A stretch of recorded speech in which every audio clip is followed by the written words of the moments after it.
إن الحمد لله نحمده ونستعينه ونستغفره ونعوذ بالله من شرور أنفسنا ومن سيئات أعمالنا من يهده الله فلا مضل له ومن يضلل فلا هادي له وأشهد أن لا إله إلا الله وحده لا شريك له وأشهد أن محمدا عبده ورسوله يا أيها الذين آمنوا اتقوا الله حق تقاته ولا تموتن إلا وأنتم مسلمون يا أيها الناس اتقوا ربكم الذي خلقكم من نفس واحدة وخلق منها زوجها وبث منهما رجالا كثيرا ونساء واتقوا الله الذي تساءلون به والأرحام إن الله كان عليكم رقيبا يا أيها الذين آمنوا اتقوا الله وقولوا قولا سديدا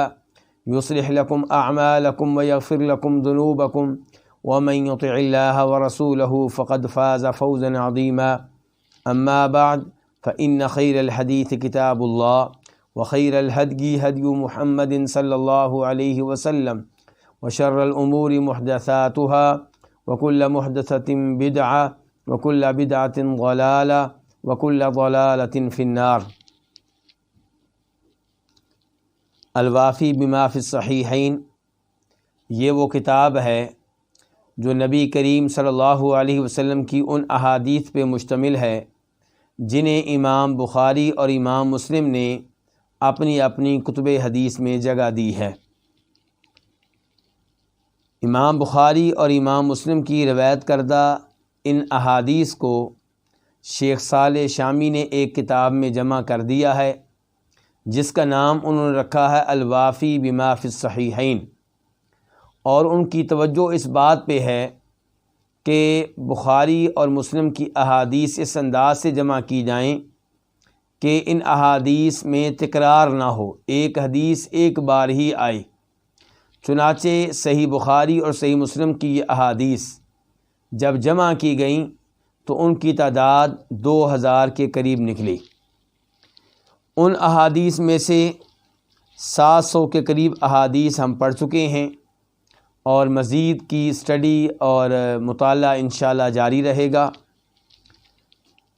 اس کتاب کو کتاب کے مؤلف نے 10 مقاصد میں تقسیم کیا ہے۔ ان میں سے تیسرا مقصد العبادات، ان احادیث پہ مشتمل ہے جن کا تعلق عبادات سے ہے، اور اس مقصد میں کئی ایک کتب ہیں۔ ان میں سے 11ویں کتاب ہے الصوم، یعنی کہ روزوں سے متعلقہ احادیث، اور اس 11ویں کتاب میں کئی فصلیں ہیں۔ پہلی فصل صیام و رمضان کے روزوں کے بارے میں تھی، اور وہ ہم پڑھ چکے ہیں، اور دوسری فصل نماز تراویح اور شب قدر کے بارے میں ہے، اور اس فصل کا ہم آغاز کر چکے ہیں، بلکہ اس فصل کی 2 احادیث کے اوپر گفتگو ہو چکی ہے۔ آج حدیث نمبر 727 727 اس کا آغاز کریں گے، اور اس حدیث کو امام بخاری رحمہ اللہ اپنی صحیح میں لے کر آئے ہیں۔ عن عبد الرحمن بن عبد القاری، روایت ہے عبد الرحمن بن عبد القاری سے۔ کئی لوگ سمجھتے ہیں کہ شاید اس راوی کے والد کا نام عبد القاری ہے۔ ایسا نہیں ہے کہ عبد القاری قاری کا بندہ، پڑھنے والے کا بندہ، ایسی بات نہیں ہے۔ عبد الرحمن بن عبد ان کا نام ہے، اور القاری یہ وہ نسبت ہے جو قبیلے کی ہوا کرتی ہے۔ القاری کا معنی یہ نہیں ہے کہ پڑھنے والا، القاری نسبت ہے قبیلے والی نسبت، ان کے آباء و اجداد میں کوئی قارہ گزرا ہے اس کی طرف یہ نسبت ہے۔ تو راوی کے نام پھر کیا ہوا؟ عبد الرحمن بن عبد القاری۔ تو عبد الرحمن بن عبد القاری سے روایت ہے، قال، وہ کہتے ہیں، خرجت مع عمر بن الخطاب رضی اللہ تعالی عنہ لیلۃ فی رمضان الی المسجد، میں جناب عمر فاروق کے ساتھ نکلا لیلۃً، ایک رات میں، رمضان کے مہینے میں نکل کے ہم کدھر گئے؟ الی المسجد، مسجد کی طرف، اور مسجد سے مراد کون سی مسجد ہوگی؟ مسجد نبوی۔ فإذا الناس اوزاع متفرقون، تو اچانک، اذا کا معنی کیا ہوتا ہے؟ اچانک، یعنی کہ خلاف توقع، یعنی کہ ہم نے لوگوں کو دیکھا کہ اوزاع متفرقون، وہ کئی جماعتوں میں بٹے ہوئے ہیں اور وہ جماعتیں الگ الگ ہیں. ایک گروہ ادھر کھڑا ہے، ایک گروہ ادھر ہے، ایک گروہ ادھر ہے، اور کہیں پہ 2 آدمی ہیں، کہیں پہ زیادہ ہے اور کہیں پہ ایک بھی ہے. تو متفرقون جدا جدا الگ الگ. اوزاع کا معنی کیا؟ جماعتیں. یصلی الرجل لنفسہ، کوئی آدمی نماز پڑھ رہا ہے اپنے لیے یعنی کہ تنہا.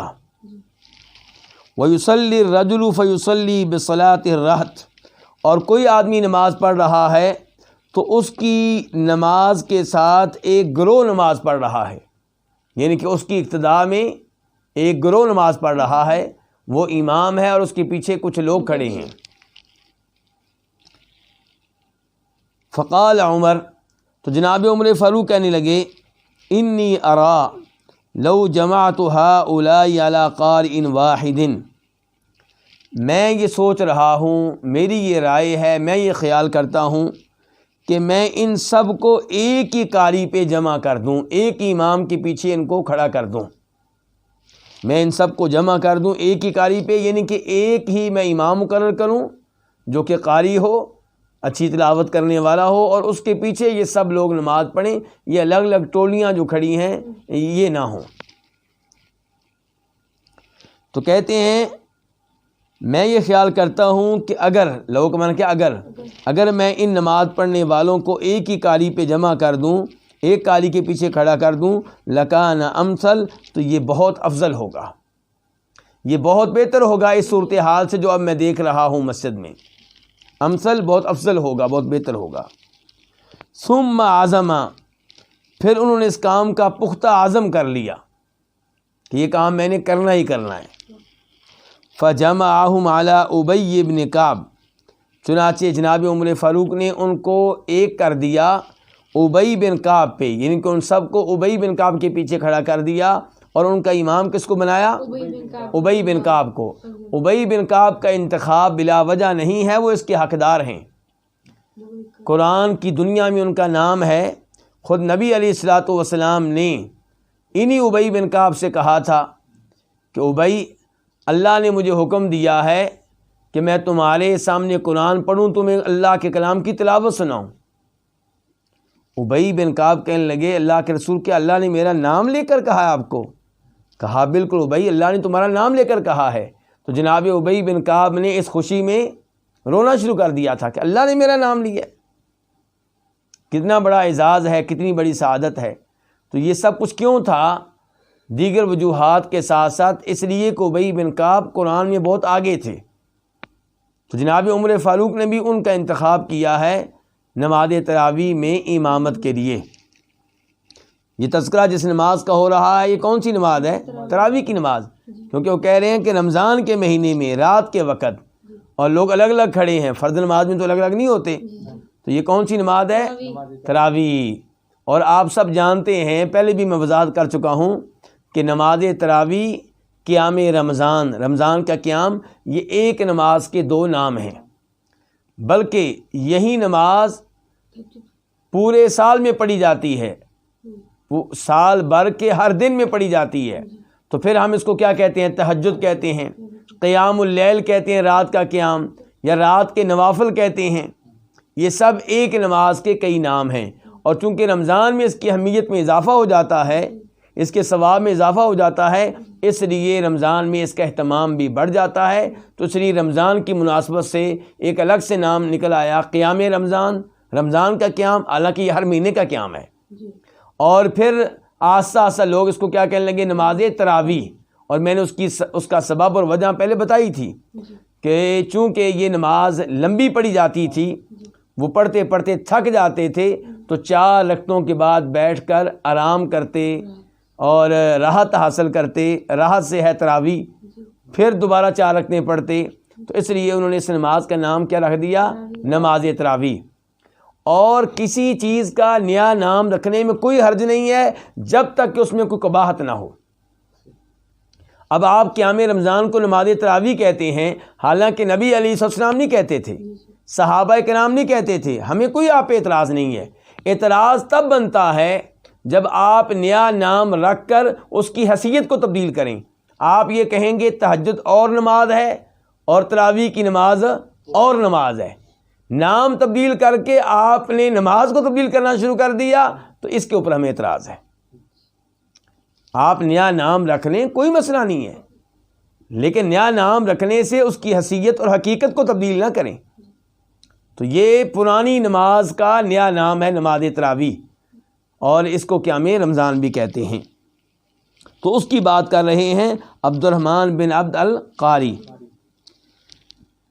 تو اب جناب عمر فاروق نے جمعہم، ان لوگوں کو جمع کر دیا ابی بن کعب پہ، یعنی کہ ابی بن کعب کے پیچھے ان کو کھڑا کر دیا، ابی بن کعب کو ان کا امام بنا دیا۔ مورخین کہتے ہیں کہ یہ تقریباً 14 ہجری کا واقعہ ہے، سن 14 ہجری کا واقعہ ہے۔ ثم خرجت معه لیلۃ اخری، پھر میں ان کے ساتھ نکلا ایک اور رات۔ یہ کون کہہ رہے ہیں؟ عبد الرحمن بن عبد القاری کہہ رہے ہیں پھر میں ان کے ساتھ، کن کے ساتھ؟ جناب عمر فاروق رضی اللہ عنہ کے ساتھ دوبارہ نکلا، پھر میں ان کے ساتھ ایک رات اور نکلا۔ والناس یصلون بصلاۃ قارئہم، جب کہ لوگ نماز پڑھ رہے تھے اپنے قاری کی نماز کے ساتھ، اپنے امام کی نماز کے ساتھ، یعنی کہ تنہا نماز نہیں پڑھ رہے تھے بلکہ ایک امام کے پیچھے سب لوگ نماز پڑھ رہے تھے۔ اچھا، میں ایک اور رات نکلا ان کے ساتھ، عمر فاروق کے ساتھ۔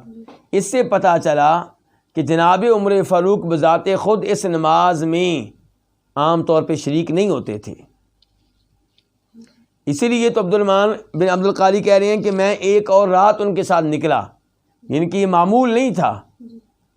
تو یہ ایک اور رات آئے ہیں، دیکھ رہے ہیں صورتحال کیا ہے، چونکہ اس نماز میں شامل ہونا واجب نہیں ہے، آپ تنہا پڑھ سکتے ہیں، اپنے گھر میں پڑھ سکتے ہیں، بلکہ گھر میں نماز پڑھنا مسجد میں نماز پڑھنے سے افضل ہے، لیکن اگر جماعت کے ساتھ پڑھیں تو پھر ظاہر ہے کہ جہاں پہ جماعت ہو رہی ہوگی وہاں پہ اہمیت بڑھ جائے گی۔ لیکن ایک آدمی نفل نماز، تراویح کی نماز، تہجد کی نماز گھر میں پڑھتا ہے تنہا اور مسجد میں پڑھتا ہے تنہا، تو گھر کی نماز مسجد کی نماز سے افضل ہے، لیکن کسی اور وجہ سے اس نماز کو اہمیت مسجد میں مل سکتی ہے، مثال کے طور پہ اس لیے کہ آپ جماعت کے ساتھ پڑھ رہے ہیں، اس لیے کہ آپ مسجد میں لمبی نماز پڑھ رہے ہیں۔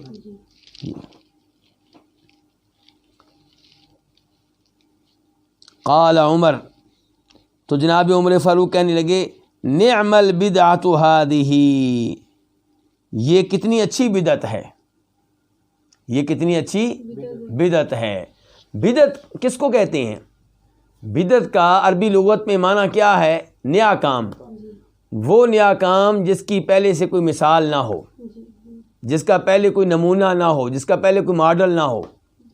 اور یہیں سے آپ کہتے ہیں، یہیں سے اللہ تعالیٰ فرماتے ہیں قرآن حکیم میں بدیع السماوات والارض، اللہ تعالیٰ اپنے بارے میں کہتے ہیں کہ میں آسمانوں زمین کا خالق ہوں، لیکن وہاں پہ اللہ نے لفظ اپنے لیے خالق نہیں بولا، کیا بولا؟ بدیع، یعنی کہ میں آسمانوں زمین کو اثر نو پیدا کرنے والا ہوں۔ ایسا نہیں ہے کہ پہلے کسی اور نے کوئی آسمان بنایا ہو، زمین بنائی ہو، اس کو دیکھ کے میں نے یہ نیا آسمان تیار کیا ہو، نئی زمین تیار کی ہو، نہیں، فرمایا میں اثر نو آسمان و زمین کا خالق ہوں۔ تو بدعت پھر کس کو کہتے ہیں؟ نئی چیز کو۔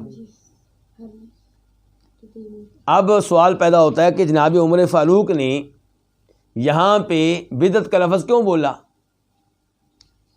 وہ لوگ جو شریعت میں بدعت حسنہ کے قائل ہیں، کہتے ہیں بدعت کی دو قسمیں ہوتی ہیں، ایک اچھی بدعت ہوتی ہے، ایک بری بدعت۔ اچھی بدعت کو کیا کہتے ہیں؟ بدعت حسنہ، اور بری بدعت کو کیا کہتے ہیں؟ بدعت سیئہ۔ تو ان کو یہ روایت اور یہ الفاظ بڑے پسند ہیں، وہ کہتے ہیں دیکھیں جی جناب عمر فاروق نے ان لوگوں کو ایک امام کے پیچھے کھڑا کیا اور یہ لوگ نماز تراویح پڑھ رہے ہیں، تو جناب عمر فاروق نے کہا کہ یہ اچھی بدعت ہے، اس کا مطلب ہے کچھ بدعتیں اچھی ہوتی ہیں۔ تو ہماری ان لوگوں سے گزارش ہے کہ آپ ذرا کچھ پیچھے آ جائیں، نبی علیہ الصلوۃ والسلام سے پوچھیں کہ کیا کچھ بدعتیں اچھی ہوتی ہیں۔ آپ علیہ الصلوۃ والسلام اپنے خطبے میں کہا کرتے تھے کل بدعۃ ضلالہ، ہر بدعت گمراہی ہے۔ اللہ کے رسول کیا کہہ رہے ہیں؟ کل بدعۃ ضلالہ، ہر بدعت گمراہی ہے۔ آپ تو تقسیم نہیں کر رہے کچھ بدعتیں اچھی ہوتی ہیں کچھ بری ہوتی ہیں، آپ کہہ رہے ہیں ہر بدعت گمراہی ہے. وَكُلُّ ضَلَالَةٍ فِي النَّارِ، اور ہر بدعت اور ہر گمراہی جہنم میں لے جانے والی ہے. یہ الفاظ ابو داؤد شریف میں، مسلم شریف میں ثابت ہے نبی علیہ الصلوۃ والسلام سے. آپ اپنے ہر خطبے میں کہا کرتے تھے. تو ایک تو ہمارے پاس حدیث آ گئی جو کیا بتا رہی کہ ہر بدعت کیا ہے؟ گمراہی ہے. دوسرے نمبر پہ جناب عمر فاروق کے بیٹے جناب عبداللہ بن عمر رضی اللہ عنہما فرمایا کرتے تھے کل بدعۃ ضلالہ وان رآها الناس حسنہ، ہر بدعت گمراہی ہے اگرچہ لوگ اس کو حسنہ قرار دیں، بدعت حسنہ قرار دیں. وہ کہہ رہے ہیں ہر بدعت کیا ہے؟ گمراہی ہے، چاہے لوگ اس کو کیا نام دے دیں؟ بدعت حسنہ کا نام دے دیں. ان کے ان الفاظ کو صحیح سند کے ساتھ امام مروزی نے، محمد بن نصر مروزی نے اپنی کتاب تعظیم السنہ میں روایت کیا ہے. تو کہنے کا مطلب یہ ہے کہ عبداللہ بن عمر بتا رہے ہیں ہر بدعت گمراہی ہے، اللہ کے رسول کیا بتا رہے ہیں؟ ہر بدعت گمراہی ہے. مزید نیچے آ جائیں، امام مالک رحمہ اللہ کی طرف آ جائیں. لوگ سمجھتے ہیں کہ شاید ہم ائمہ کرام کے اقوال نہیں لیتے، ان کے فتاویٰ کو کوئی حیثیت نہیں دیتے، ان کی کتب کو اہمیت نہیں دیتے. نہیں، ایسی بات نہیں ہے. ہم ان ائمہ کرام رحمہم اللہ جمیعاً ان سے محبت کرتے ہیں، ان کی عزت کرتے ہیں، ان کا احترام کرتے ہیں، ان کے علم سے فائدہ اٹھاتے ہیں، ان کے اقوال اور فتاویٰ سے فائدہ اٹھاتے ہیں، ان کی کتب سے فائدہ اٹھاتے ہیں. لیکن ہمارا مسئلہ یہ ہے کہ جب ان کا کوئی فتویٰ قرآن کریم کی آیت سے ٹکرا رہا ہو یا نبی علیہ السلام کی حدیث سے ٹکرا رہا ہو، اس کو ہم ترک کر دیتے ہیں. وہاں پہ بھی ہم ان کو برا بھلا نہیں کہتے، ادب میں کمی نہیں آنے دیتے، لیکن ان کا فتویٰ ترک کر دیتے ہیں، اور یہ خود ان کی تعلیمات ہیں. مثال کے طور پہ امام ابو حنیفہ رحمہ اللہ کیا کہا کرتے تھے؟ اذا صح الحدیث فہو مذہبی، جب تمہیں صحیح حدیث مل جائے میرا وہی مسلک ہے، میرا وہی مذہب ہے. وہ یہ نہیں کہہ رہے کہ صحیح حدیث میرے قول سے ٹکرائے تو اس کو چھوڑ دو، وہ تو کہہ رہے ہیں صحیح حدیث میرا مذہب ہے، میرا مذہب سمجھ کے اس کو پکڑ لو، سینے سے لگا لو. اور اگر آپ امام مالک رحمہ اللہ سے پوچھیں تو وہ کیا کہا کرتے تھے؟ وہ کہا کرتے تھے ہم میں سے کوئی بھی ہو اس کی بات قبول بھی ہو سکتی ہے، لی بھی جا سکتی ہے، قابل عمل ہو سکتی ہے، اور اس کی بات ریجیکٹ بھی ہو سکتی ہے، سوائے اس قبر والے کے. اشارہ کدھر کرتے تھے؟ نبی صلی اللہ علیہ وسلم کی قبر کی طرف اشارہ کرتے تھے. تو کیا کہہ رہے ہیں؟ ہر ایک کی بات ہم میں سے لی بھی جا سکتی ہے اور ہماری بات ٹھکرائی بھی جا سکتی ہے. وہ یہ نہیں کہہ رہے کہ ہماری ہر بات حرف آخر ہے، وہ یہ نہیں کہہ رہے کہ ہر بات میں ہماری تقلید کریں، وہ یہ نہیں کہہ رہے کہ ہماری ہر بات کو آنکھیں بند کر کے مان لیں. وہ تو کہہ رہے ہیں کہ ہمارے کئی اقوال ماننے والے ہیں، کئی نہ ماننے والے ہیں. اس کا مطلب ہے پھر تحقیق کرنا پڑے گی. اور وہ کہہ رہے ہیں کہ ایک ہی شخصیت ہے جن کی ہر بات آنکھیں بند کر کے مانی جائے گی، وہ کون ہے؟ جناب محمد صلی اللہ علیہ وسلم. تو یہ امام مالک کیا فرما رہے ہیں بدعت حسنہ کے بارے میں؟ وہ کہا کرتے تھے کہ اگر کوئی آدمی کسی بدعت کو اپنائے اور پھر اسے کہے کہ اچھی بدعت ہے، تو وہ یہ کہنا چاہتا ہے کہ نعوذ باللہ جناب محمد صلی اللہ علیہ وسلم نے دین پہنچانے میں خیانت سے کام لیا ہے. یعنی کہ اگر آپ یہ نظریہ رکھتے ہیں، یہ عقیدہ رکھتے ہیں کہ دین میں بدعت حسنہ ہوتی ہے، تو پھر آپ کے اس نظریے کا دوسرا مطلب یہ نکلے گا کہ نبی علیہ الصلوۃ والسلام نے دین پہنچانے میں کیا کی ہے؟ خیانت کی ہے. کیسے خیانت کی ہے جی؟ کہتے ہیں اس لیے کہ اللہ تعالیٰ کہہ رہا ہے کہ الیوم اکملت لکم دینکم، کہ میں نے تو دین مکمل کر دیا. اب جو بدعت حسنہ کا نظریہ رکھتا ہے وہ کہتا ہے کہ یہ چیز بھی اچھی بدعت ہے اور یہ بھی دین کا حصہ ہے. اب اللہ بھی کہہ رہے ہیں میں نے دین مکمل کر دیا، اور یہ کہہ رہے ہیں یہ چیز اچھی ہے،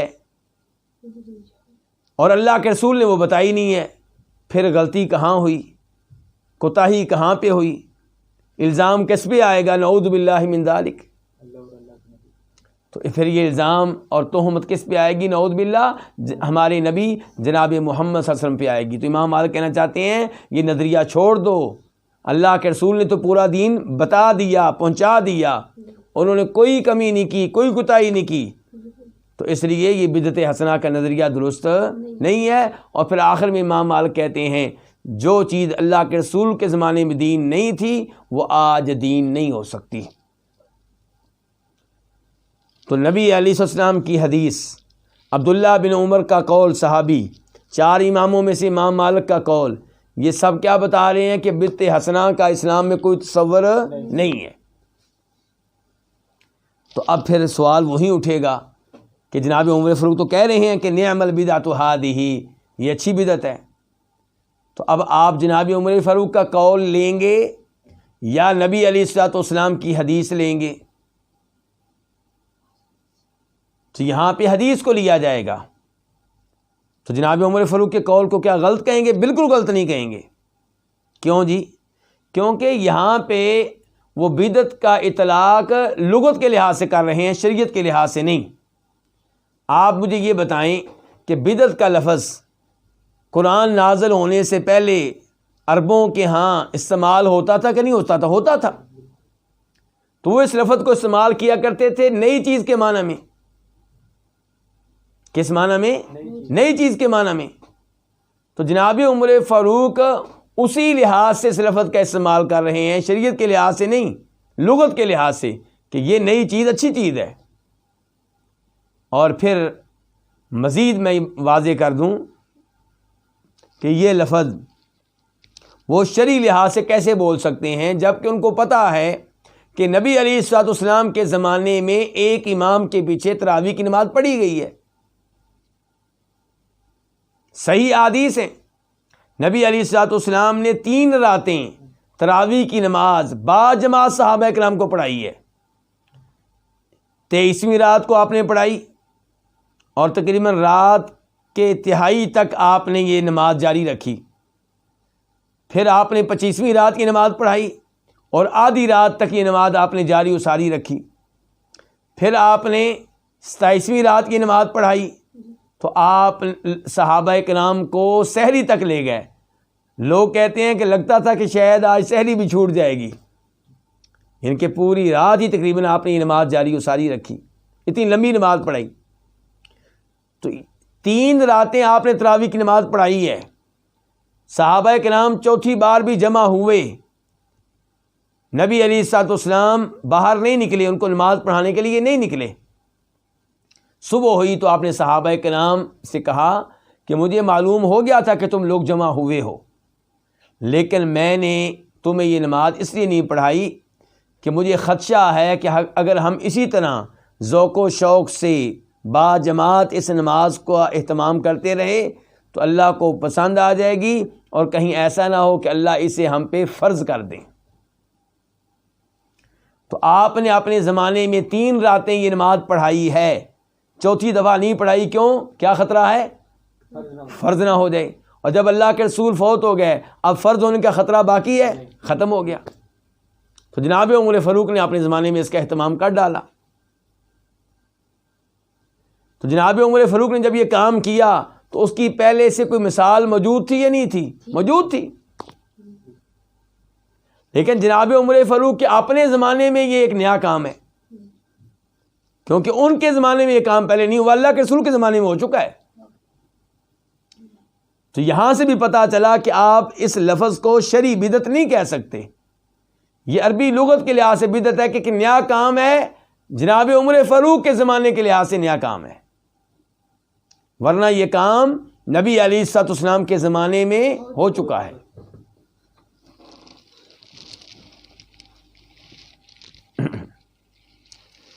جناب عمر فاروق نعم البدعۃ ھذہ، یہ کتنا اچھا نیا کام ہے، یہ کتنا اچھا نیا کام ہے۔ واللتی ینامون عنہا افضل من اللتی یقومون، اور وہ لوگ، اللتی اصل میں ہے والفرقۃ اللتی، وہ گروہ، وہ لوگ، ینامون عنہا، جو اس نماز سے سوئے ہوئے ہیں، یعنی کہ اس نماز میں شامل نہیں ہوئے، ابھی مسجد میں نہیں آئے بلکہ وہ کیا کر رہے ہیں؟ نیند پوری کر رہے ہیں. وہ لوگ جو اس نماز سے سوئے ہوئے ہیں افضل، وہ افضل ہیں من اللتی یقومون، ان لوگوں سے جو یہ نماز ادا کر رہے ہیں. اس کا کیا مطلب ہے؟ آپ کو حیرانگی ہوگی، آپ کو تعجب ہوگا. وہ کہنا چاہتے ہیں کہ جو لوگ ابھی سوئے ہوئے ہیں وہ صبح اٹھ کے یہ نماز پڑھیں گے، وہ ان سے افضل ہیں جو ابھی پڑھ رہے ہیں. کیونکہ پچھلے وقت میں، پچھلے پہر میں، رات کے آخری حصے میں تہجد کی نماز پڑھنا، قیام اللیل کرنا، یہ افضل ہے رات کے پہلے حصے میں یہ نماز ادا کرنے سے. آخری پہر وہی پہر ہے نا جب اللہ رب العزت آسمان دنیا پہ نازل ہوتے ہیں، آواز دیتے ہیں کون ہے جو مجھ سے دعا کرے میں اس کی دعا کو قبول کروں، کون ہے جو مجھ سے سوال کرے میں اس کو عطا کروں. تو یہ وہ وقت ہے جس وقت میں اگر آپ یہ نماز پڑھیں گے تو وہ افضل ہوگی نماز اس نماز سے جو عشاء کے بعد رات کے پہلے حصے میں ادا کی جائے گی. لیکن میں نے پہلے بھی گزارش کی تھی، عام طور پہ یہی اصول ہے جو بتا دیا گیا ہے، لیکن فرق ہو سکتا ہے جماعت کے لحاظ سے. اگر ایک آدمی رات کے پہلے ٹائم پڑھتا ہے نماز اور کیسے پڑھتا ہے؟ جماعت کے ساتھ، تو وہ اس حدیث کا حصہ بن جائے گا جس حدیث میں نبی علیہ السلام فرماتے ہیں جو امام کے ساتھ قیام کرے اور پورا قیام کرے، آخر تک امام کے ساتھ رہے، تو اس کے لیے ایسے ثواب لکھا جائے گا گویا کہ اس نے پوری رات قیام کیا ہے. کتنا قیام کیا ہے؟ پوری رات قیام کیا ہے. تو اس لحاظ سے جماعت کے ساتھ تراویح کی نماز پڑھنا، اگر صبح موقع نہیں ملتا تو عشاء کے بعد ہی موقع لے لیں تو زیادہ بہتر رہے گا.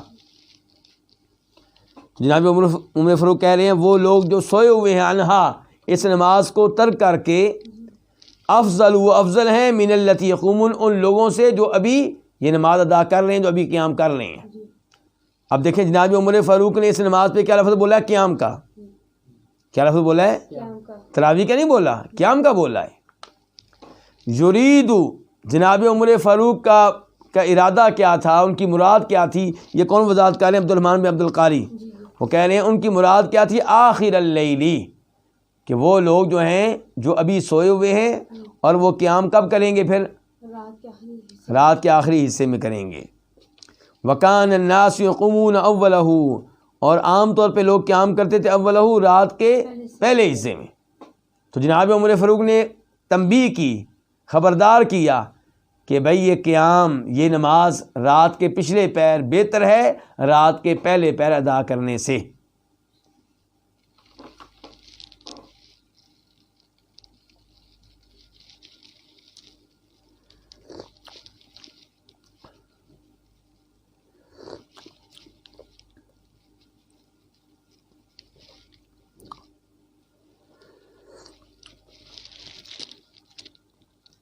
یہاں پہ ایک سوال پیدا ہوتا ہے.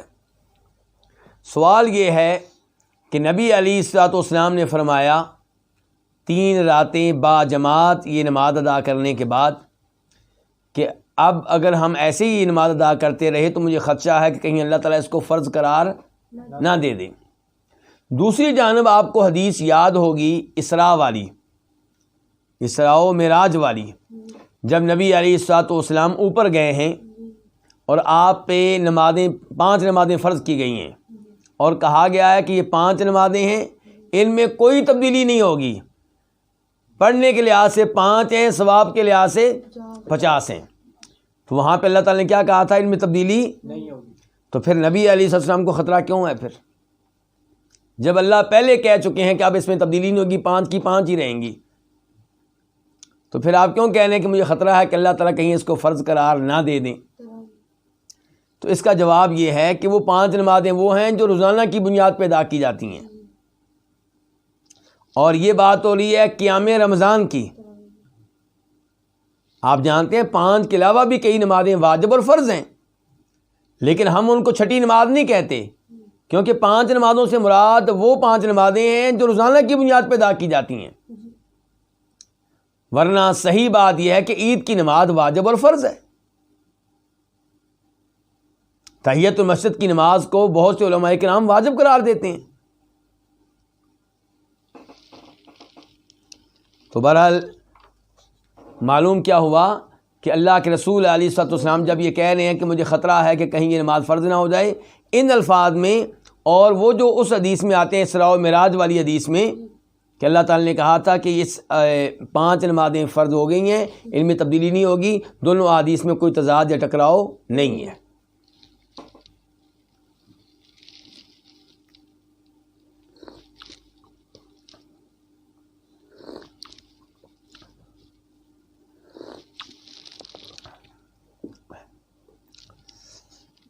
اس کے بعد باب نمبر 2، باب فضل لیلۃ القدر والحث علی طلبها، شب قدر کی فضیلت اور اس کو تلاش کرنے کی ترغیب کہ آپ تلاش کریں کون سی رات شب قدر ہے۔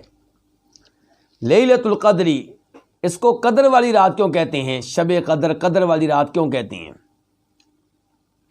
ایک موقف یہ ہے کہ تقدیر کی وجہ سے، قدر کا معنی ہے تقدیر، تقدیر والی رات، مراد یہ ہے کہ اس رات اللہ رب العزت پورے سال کی جو تقدیر ہوتی ہے، پورے رات کے جو فیصلے ہوتے ہیں وہ فرشتوں کے حوالے کر دیتے ہیں تاکہ وہ ان کو نافذ کریں، ان پہ عمل کریں۔ اور یہیں سے اللہ تعالیٰ فرماتے ہیں انا انزلناہ فی لیلۃ مبارکہ انا کنا منذرین فیہا یفرق کل امر حکیم، کہ ہم نے قرآن کو ایک بابرکت رات میں اتارا ہے، یہ وہی رات ہے جس میں حکمت والے معاملات کے فیصلے ہوتے ہیں۔ تو ایک موقف کیا ہوا کہ شب قدر کا لفظ جو ہے کس سے ہے؟ تقدیر سے ہے، اور یہاں سے یہ بھی پتہ چلا کہ تقدیر کے فیصلے فرشتوں کے حوالے ہوتے ہیں شب قدر میں، نہ کہ شب برات میں۔ شعبان کی 15ویں رات کے بارے میں جو کہا جاتا ہے کہ یہ وہ رات ہے جس رات فیصلے ہوتے ہیں ایک سال کے، تو یہ بات درست نہیں ہے۔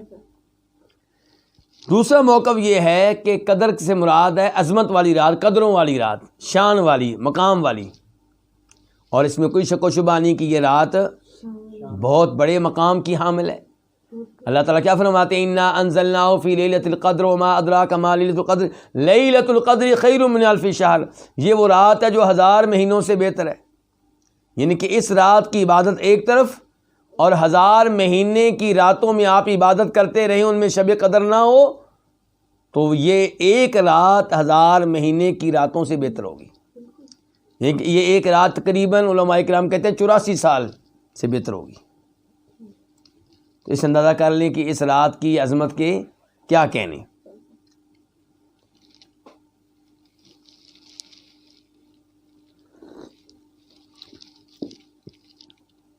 حدیث نمبر 728 قاف، اس حدیث کو اپنی کتب میں جگہ دینے پہ اتفاق کر لیا ہے کن 2 اماموں نے؟ امام بخاری نے اور امام مسلم نے۔ عن ابی ہریرہ رضی اللہ عنہ عن النبی صلی اللہ علیہ وسلم قال من صام رمضان ایمانا واحتسابا غفر له ما تقدم من ذنبه ومن قام لیلۃ القدر ایمانا واحتسابا غفر له ما تقدم من ذنبه۔ جناب ابو ہریرہ رضی اللہ عنہ سے روایت ہے، وہ نبی صلی اللہ علیہ وسلم سے روایت کرتے ہیں کہ آپ نے فرمایا جو رمضان کے روزے رکھے ایماناً، ایمان کی حالت میں، واحتساباً، اور اللہ سے اجر و ثواب لینے کے لیے، تو اس کے گزشتہ گناہ معاف کر دیے جاتے ہیں۔ ومن قام لیلۃ القدر، اور جو شب قدر میں قیام کرے ایمان کی حالت میں اور اجر و ثواب لینے کے لیے، اس کے بھی گزشتہ گناہ معاف کر دیے جاتے ہیں۔ اللہ کی رحمت دیکھیے کہ اللہ تعالیٰ کیسے بندوں کے گناہ معاف کرتے ہیں، کبھی شب قدر کی وجہ سے، کبھی رمضان کے روزوں کی وجہ سے۔ لیکن یہاں گناہوں سے مراد کون سے گناہ ہیں؟ صغیرہ، کیونکہ کبیرہ گناہ توبہ کے بغیر معاف نہیں ہوتے۔ یہ کیسے ممکن ہے کہ شب قدر سے آپ کے کبیرہ گناہ معاف ہو جائیں جب کہ آپ کا ارادہ ہے کہ یہ گناہ میں جاری و ساری رکھوں گا؟ ہاں توبہ کریں، آپ اللہ سے وعدہ کریں کہ آئندہ میں اس گناہ کے قریب نہیں جاؤں گا، پہلے جو گناہ ہوئے ہیں ان پہ میں شرمندہ ہوں، نادم ہوں، اور ان کو فوری طور پہ میں چھوڑ رہا ہوں۔ تو یہ ہے توبہ۔ سچے دل سے اگر آپ توبہ کریں گے اس انداز سے تو یقیناً اللہ تعالیٰ بندے کی توبہ قبول فرماتے ہیں۔ اور یہاں پہ کہا گیا جو قیام کرے شب قدر کا، تو قیام سے مراد کیا ہے؟ عبادت، اس میں نوافل بھی آ جائیں گے، تلاوت بھی، اذکار وغیرہ بھی آ جائیں گے۔ تو اس سے پتہ چلا کہ شب قدر کتنی عظیم رات ہے کہ اس رات عبادت کی جائے تو گزشتہ سارے گناہ معاف ہو جاتے ہیں۔ اب ہم بڑھتے ہیں حدیث نمبر 729 کی طرف، 729 قاف۔ اس حدیث کے بیان کرنے پہ بھی اتفاق ہے کس کا؟ امام بخاری کا اور امام مسلم کا۔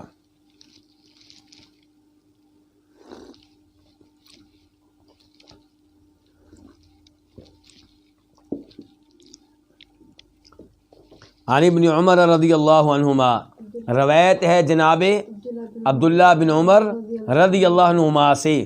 عنہما کیوں کہتے ہیں؟ کیونکہ دو ہیں، یعنی کہ اللہ عبداللہ سے بھی راضی ہو، ان کے والد جناب عمر سے بھی راضی ہو۔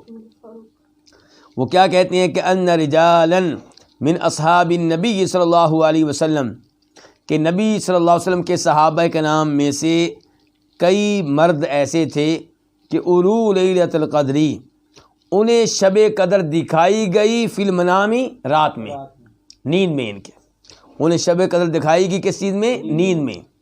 ارو لیلۃ القدری، انہیں شب قدر دکھائی گئی نیند میں، فی السبع الاواخر، آخری 7 راتوں میں، یعنی کہ آخری 7 راتوں میں دکھائی نہیں گئی، دکھائی تو پہلے گئی، 7 راتیں آنے سے پہلے دکھائی گئی، لیکن دکھایا یہ گیا کہ شب قدر آخری 7 راتوں میں ہے۔ خواب میں ان کو کیا دکھایا گیا کہ شب قدر رمضان کی آخری 7 راتوں میں ہے، سبع الاواخر، آخری 7 راتیں۔ فقال رسول اللہ صلی اللہ علیہ وسلم، تو رسول اللہ صلی اللہ علیہ وسلم نے فرمایا، ارا رؤیاکم قد تواطأت فی السبع الاواخر، ارا، مجھے معلوم ہو چکا، میں علم رکھتا ہوں اس بات کا کہ تمہارے خواب قد تواطأت، وہ ایک ہو چکے ہیں، ان میں اتفاق پایا جاتا ہے، فی السبع الاواخر، 7 آخری راتوں کے بارے میں۔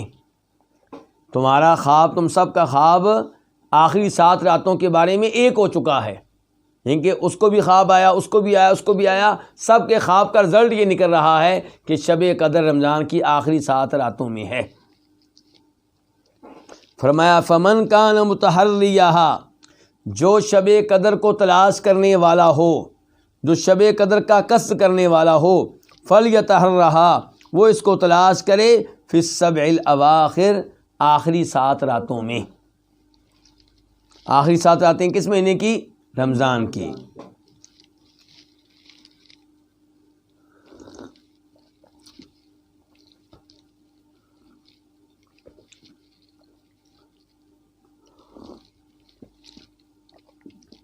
مزید آگے بڑھنے سے پہلے میں آپ کے سامنے یہ وضاحت رکھنا چاہوں گا کہ شب قدر بہت عظیم رات ہے، لیکن یہ کون سی رات ہے اس بارے میں بہت اختلاف ہے علماء کرام کے مابین۔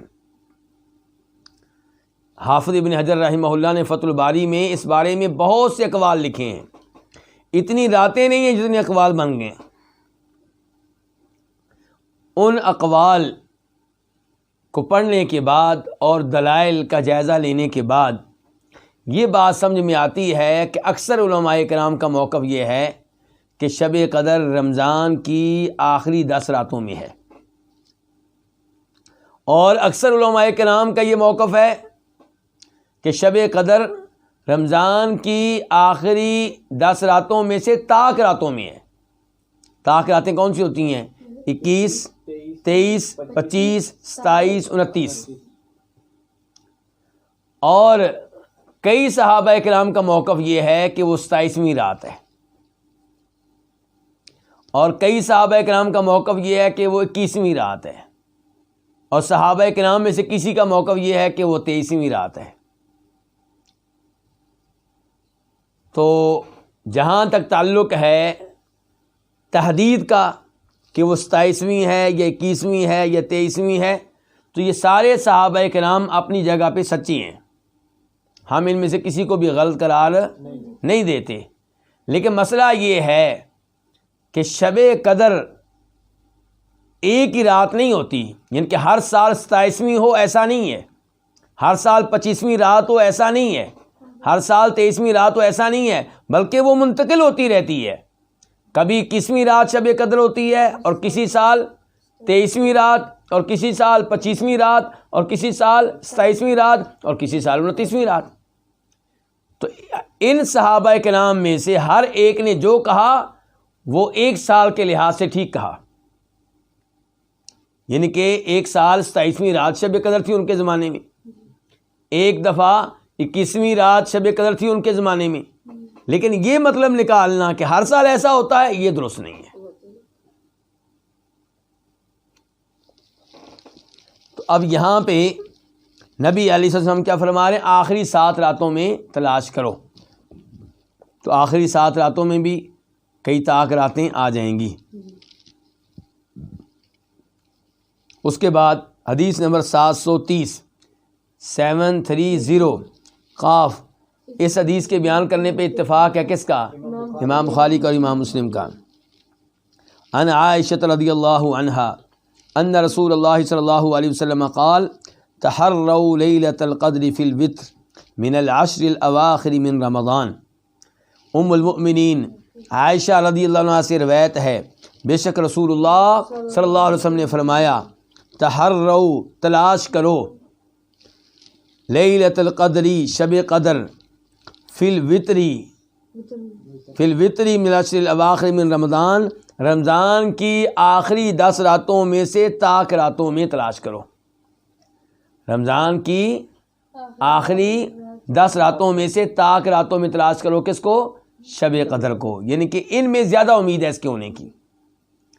زیادہ امید کیا ہے کہ شب قدر کب ہوتی ہے؟ رمضان کے آخری عشرے میں۔ زیادہ امید کیا ہے کہ شب قدر کب ہوتی ہے؟ رمضان کے آخری عشرے کی طاق راتوں میں۔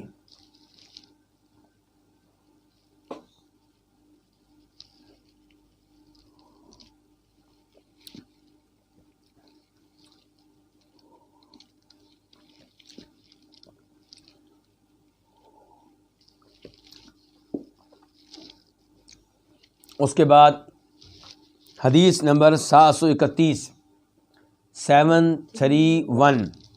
میم، اس حدیث کو اپنی کتاب میں جگہ دینے والے امام کا نام کیا؟ امام مسلم، میم سے مسلم۔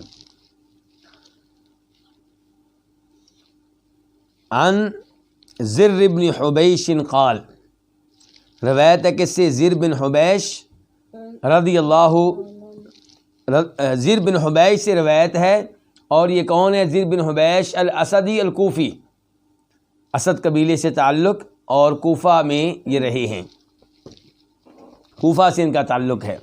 تو زر بن حبیش الاسدی الکوفی کہتے ہیں سألت ابی بن کعب، میں نے ابی بن کعب سے سوال کیا، وہی ابی بن کعب جن کا پہلے تذکرہ ہو چکا ہے، جو قرآن کے بہترین قاری تھے۔ تو میں نے ابی بن کعب کون ہے؟ انصاری ہیں، اور ان کی کنیت کیا؟ ابو المنذر۔ ان کی کنیت کیا ہے؟ ان کی کنیت معلوم ہونی چاہیے۔ کیوں میں زور دے رہا ہوں؟ کیونکہ ان کی کنیت احادیث میں استعمال ہوئی ہے، احادیث میں تذکرہ آیا ہے، تو ہمیں پہلے سے معلوم ہونا چاہیے کہ ان کی کنیت کیا؟ ابو المنذر۔ تو زر بن حبیش کہتے ہیں میں نے ابی بن کعب انصاری سے سوال کیا، فقلت، تو میں نے کہا، ان اخاک ابن مسعود یقول، آپ کے بھائی عبداللہ بن مسعود کہتے ہیں، آپ کے بھائی دین کے لحاظ سے بھائی، صحابی ہونے کے لحاظ سے بھائی، آپ کے بھائی عبداللہ بن مسعود الہذلی کہتے ہیں من یقوم الحول یصب لیلۃ القدر، جو قیام کرے الحول سال بھر، یصب لیلۃ القدر، وہ یقینی طور پہ شب قدر کو پا لے گا۔ ہاں جی، یہ بات صحیح ہے کہ غلط ہے؟ صحیح بات ہے۔ جو پورا سال ہی رات کو قیام کرتا رہے تو اسے شب قدر تو مل جائے گی۔ اب یہ قول غلط نہیں ہے، لیکن بڑا مشکل ہے اس پہ عمل کرنا، کہ سارا سال شب قدر کی خاطر آپ قیام کریں، تو اس پہ عمل کرنا مشکل ہے، لیکن یہ قول غلط نہیں ہے۔ عبداللہ بن مسعود کے بارے میں کہا جا رہا ہے، کہنے والے زر بن حبیش ہیں، اور کہا کس سے جا رہا ہے؟ ابی بن کعب سے، کہ وہ کہتے ہیں من یقوم الحول، جو سال بھر قیام کرے یصب لیلۃ القدری، وہ یقینی طور پہ شب قدر کو پا لے گا۔ مطلب یہ ہے کہ شب قدر میں اختلاف رہتا ہے، اختلاف کو نظر انداز کر دو، ہر رات قیام کیا کرو، ہر رات تہجد پڑھا کرو تو تمہیں شب قدر مل جائے گی۔ فقال، تو کہنے لگے کون؟ ابی بن کعب، انہی سے سوال ہوا تھا نا، تو ابی بن کعب کہنے لگے رحمہ اللہ، اللہ ان پہ رحم کرے۔ کن پہ؟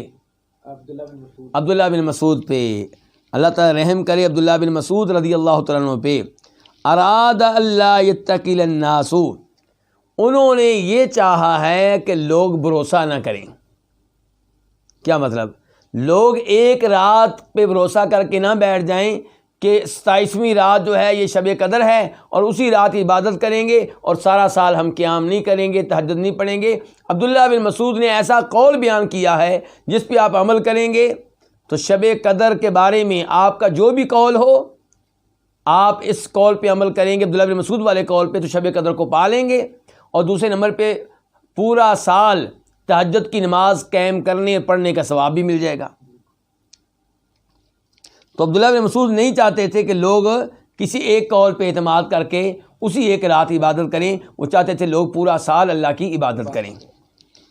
تو ابی بن کعب کہتے ہیں کہ اراد اللہ یتقل الناس، ان کے اس قول سے ان کی مراد یہ ہے، ان کا مقصد یہ ہے کہ لوگ بھروسہ نہ کریں، کہ اعتماد نہ کریں کس پہ؟ ایک قول پہ۔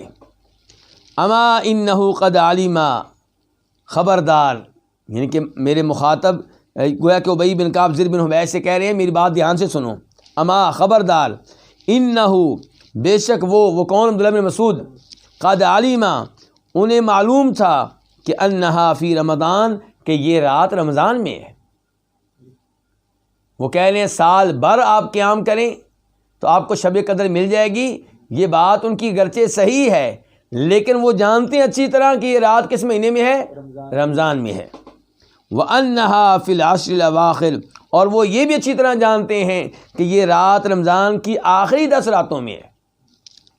وَأَنَّهَا لَيْلَةُ 27، اور بے شک وہ یہ بھی جانتے ہیں کہ یہ رات 27ویں رات ہے۔ یہ کون کہہ رہے ہیں؟ ابی بن کعب۔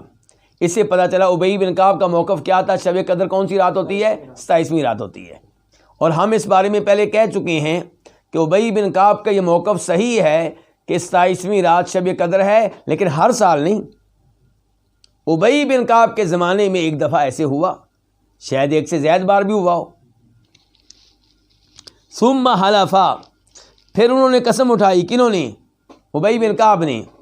لا یستثنی، قسم اٹھائی اور قسم میں وہ استثناء نہیں کر رہے تھے، انشاءاللہ بھی نہیں کہہ رہے تھے، یعنی کہ اتنا ان کو یقین تھا اپنے قول پہ، اتنا اعتماد تھا اپنے قول پہ کہ انہوں نے انشاءاللہ بھی نہیں کہا۔ قسم اٹھائی لا یستثنی، استثناء کیے بغیر، انشاءاللہ کیے بغیر، اور قسم اٹھا کے کیا کہا؟ انہا لیلۃ 27، کہ یہ رات 27ویں کی رات ہے۔ تو ابی بن کعب کا کیا موقف ہے کہ یہ رات کون سی ہے؟ 27ویں۔ فقلت، تو میں نے کہا، یہ کون ہے؟ زر بن حبیش۔ بأی شیء تقول ذلک یا ابا المنذر، کس وجہ سے آپ یہ بات کہتے ہیں اے ابو المنذر؟ آپ کی دلیل کیا ہے؟ کس حجت کی وجہ سے، کس دلیل کی وجہ سے آپ یہ دعویٰ کرتے ہیں کہ 27ویں رات ہی شب قدر ہے؟ بأی شیء، کس چیز کی وجہ سے؟ تقول ذلک، آپ یہ کہتے ہیں اے ابو المنذر۔ اب دیکھیے یہاں پہ کیا کہا گیا؟ ابو المنذر، ابی بن کعب کی کنیت استعمال ہوئی ہے۔ قال، تو وہ فرمانے لگے، بالعلامہ او بالآیہ التی اخبرنا رسول اللہ صلی اللہ علیہ وسلم انہا تطلع یومئذ لا شعاع لہا، کہ میں یہ بات کہتا ہوں اس علامت کی وجہ سے یا اس نشانی کی وجہ سے جس کے بارے میں ہمیں اللہ کے رسول علیہ السلام نے خبر دی تھی۔ اللہ کے رسول نے ہمیں شب قدر کی ایک نشانی بتائی ہوئی ہے، تو میں یہ بات کہتا ہوں اس علامت کی وجہ سے، یا ابی بن کعب نے کہا کہ اس نشانی کی وجہ سے۔ علامت کا لفظ بولا یا آیت کا لفظ بولا، دونوں کا معنی علامت اور نشانی ہوتا ہے، لیکن شک ہو گیا کس کو؟ زر بن حبیش کو، کہ انہوں نے علامت کا لفظ بولا تھا یا آیت کا، مطلب دونوں کا ایک ہی ہے۔ اور اس سے آپ اندازہ کریں کہ محدثین حدیث بیان کرتے ہوئے کتنی احتیاط کیا کرتے تھے۔ تو کہہ رہے ہیں کہ اس علامت یا اس نشانی کی وجہ سے جس کے بارے میں ہمیں اللہ کے رسول نے خبر دی ہے، وہ کیا نشانی ہے جی؟ کہ انہا تطلع یومئذ، کہ بے شک وہ طلوع ہوتا ہے اس دن اس حال میں کہ اس کی شعائیں نہیں ہوتی۔ کون طلوع ہوتا ہے؟ سورج۔ سورج کا تذکرہ الفاظ میں موجود نہیں ہے، لیکن بات معلوم ہے۔ بات کیا ہے؟ معلوم ہے، اس لیے سورج کا نام یہاں پہ نہیں لیا گیا۔ یہ وہی انداز ہے جو قرآن میں بھی ہے، حتی توارت بالحجاب، تو وہی انداز یہاں پہ انہا تطلع یومئذ، کہ یہ اس دن طلوع ہوتا ہے۔ یہ کون؟ سورج۔ سورج اس دن طلوع ہوتا ہے، کس دن؟ شب قدر کی صبح۔ شب قدر جب گزر جاتی ہے، اس کی صبح جب سورج نکلتا ہے تو وہ اس حال میں نکلتا ہے کہ اس کی شعائیں نہیں ہوتی، یعنی کہ اور مسند احمد میں آتا ہے کہ سورج جب نکلتا ہے وہ ٹرے کی طرح ہوتا ہے، یہاں تک کہ بلند ہو جاتا ہے۔ اور مسلم میں ایک لفظ ہے بیضاء، سورج جب نکلتا ہے تو سفید ہوتا ہے، شعائیں نہیں ہوتی، سفید ہوتا ہے، اور ٹرے کی مانند ہوتا ہے یہاں تک کہ بلند ہو جائے۔ یہ مختلف روایات کا خلاصہ ہے۔ تو یہ ہے شب قدر کی علامات میں سے ایک علامت، ایک نشانی، اور یہ نشانی بالکل ٹھیک ہے۔ دیگر کئی نشانیاں بھی آئی ہیں روایات میں، مثال کے طور پہ یہ آیا ہے کہ وہ رات معتدل قسم کی ہوتی ہے موسم کے لحاظ سے، نہ بہت گرمی ہوتی ہے نہ بہت سردی ہوتی ہے، اور اس رات میں سکون ہوتا ہے، اطمینان ہوتا ہے۔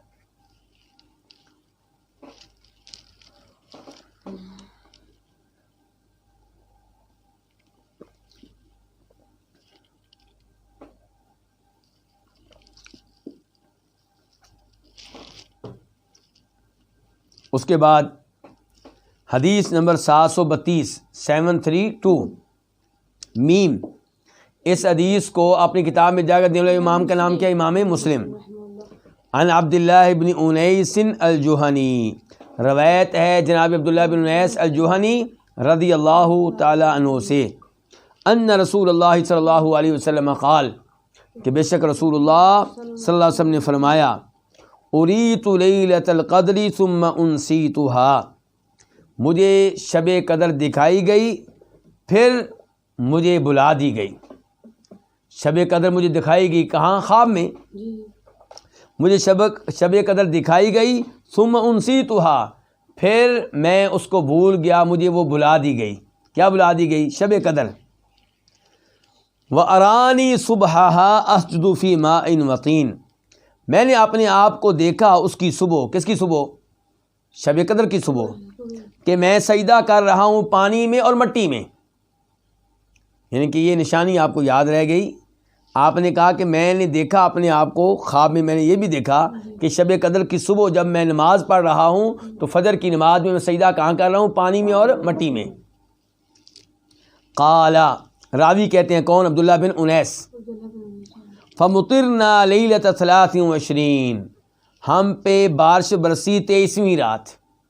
کس رات بارش برسی؟ 23ویں رات۔ فَصَلَّى بِنَا رسول اللہ، تو ہمیں نماز پڑھائی رسول اللہ صلی اللہ علیہ وسلم نے، کون سی؟ صبح کی۔ فَانْصَرَفَا، تو آپ سلام پھیر کر پھرے، مڑے۔ فَانْصَرَفَا، تو آپ نماز سے مڑے۔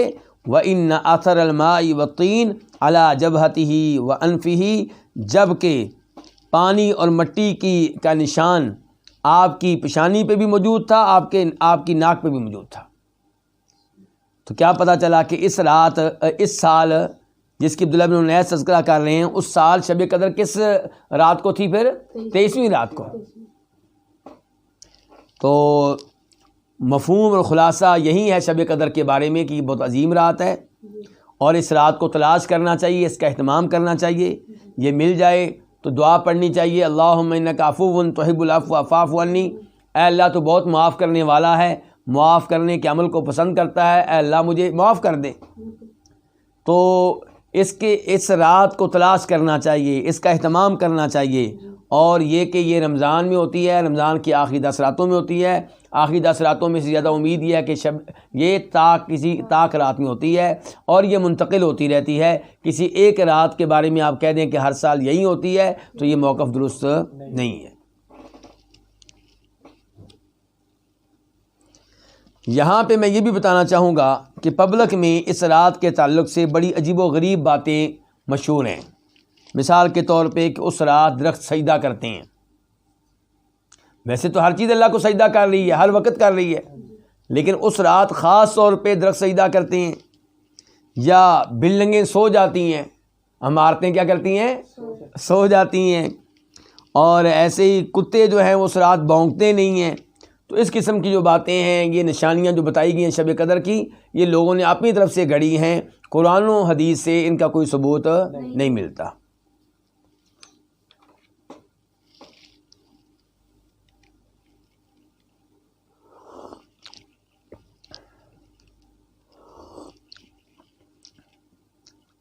اب ہم پڑھنے لگے ہیں الفصل الثالث، تیسری فصل.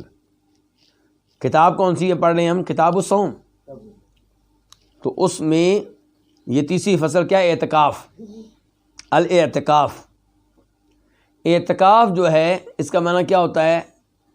کسی چیز کو لازم پکڑ لینا، اپنے آپ کو کسی چیز کے لیے، کسی چیز پہ کسی جگہ میں روک لینا، اپنے آپ کو وہاں پہ محبوس کر لینا، بند کر لینا. یہ کیا ہے؟ اعتکاف ہے. اور اعتکاف کا لفظ اب بولا جاتا ہے اس چیز پہ کہ آپ اللہ تعالیٰ کے لیے کسی مسجد میں چند دن، چند راتیں اللہ کی عبادت کے لیے بیٹھ جائیں اور بلا مجبوری کے وہاں سے باہر نہ نکلیں. اس کو اعتکاف کہا جاتا ہے. تو اعتکاف کے بارے میں یہ چند احادیث ہیں، یہ میں آپ کے سامنے رکھنا چاہوں گا. اور یہاں پہ 2 باب ہیں اس فصل میں. پہلا باب کیا باب؟ الاعتکاف فی العشر الاواخر، اعتکاف کرنا آخری عشرے میں، آخری 10 دنوں میں.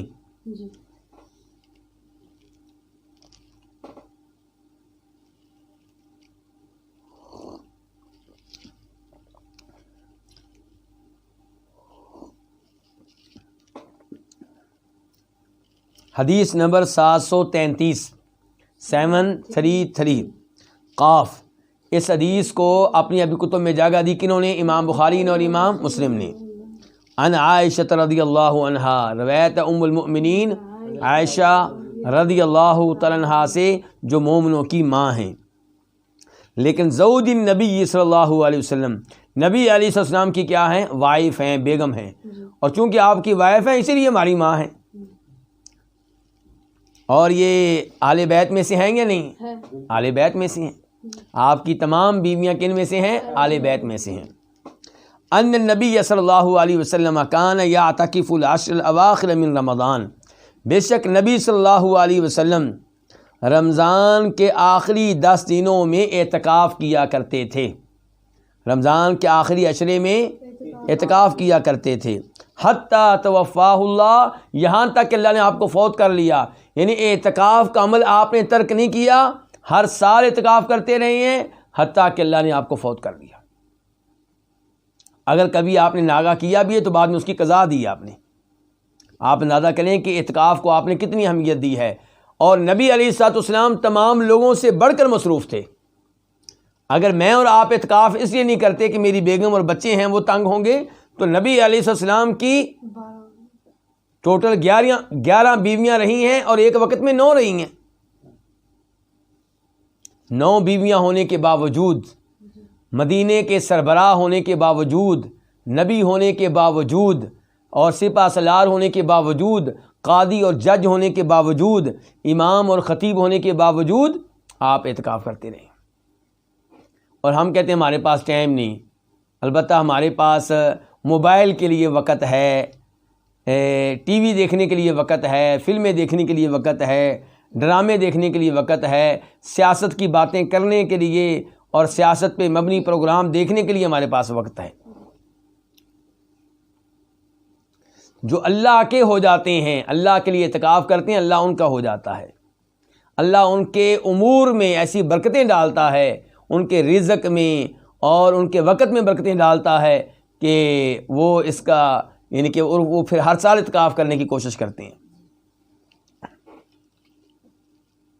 آگے کیا ہے؟ ثم اعتکف ازواجہ من بعدہ، پھر آپ کے بعد آپ کی بیویوں نے بھی اعتکاف کیا ہے.